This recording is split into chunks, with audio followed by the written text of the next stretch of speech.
Hello बच्चों, let us read the question. The question says, what are the characteristics of the particles of matter? यानी particles of matter के characteristics क्या होते हैं? So the key concept of this question is the knowledge of characteristics of particles of matter. यानी characteristics of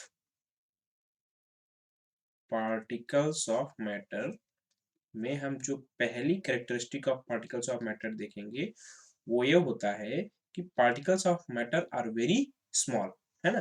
जो matter के particles होते हैं बहुत छोटे होते हैं, यानी दे आर वेरी स्मॉल, है ना। पार्टिकल्स ऑफ मैटर बहुत छोटे होते हैं, ये पहली कैरेक्टरिस्टिक होगी।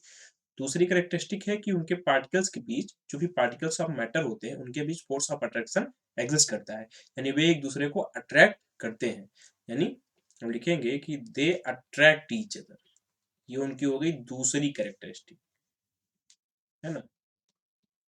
उनकी तीसरी कैरेक्टरिस्टिक होती है कि वे हमेशा मोशन में होते हैं, है ना, हमेशा मूव करते रहते हैं, यानी दे कीप कॉन्स्टेंटली मूविंग। और उनकी जो चौथी कैरेक्टरिस्टिक होती है पार्टिकल्स ऑफ मैटर की, वो होती है कि पार्टिकल्स के बीच स्पेसेस प्रेजेंट होते हैं जिन्हें इंटर पार्टिकल स्पेसेस कहा जाता है, यानी spaces are present between them.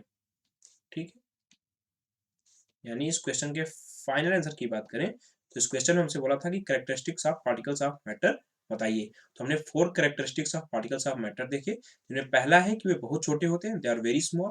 दूसरा है कि उनमें उनके पार्टिकल्स के बीच जो होते हैं फोर्स ऑफ अट्रैक्शन एग्जिस्ट करता है। तीसरी कैरेक्टरिस्टिक है कि वो हमेशा मोशन में होते हैं, यानी they keep constantly moving. And चौथी कैरेक्टरिस्टिक हमने देखी कि पार्टिकल्स के बीच स्पेसेस प्रेजेंट होते हैं जिन्हें इंटर पार्टिकल स्पेसेस कहा जाता है। This was all about this question. Hope you understood it well. Best of luck.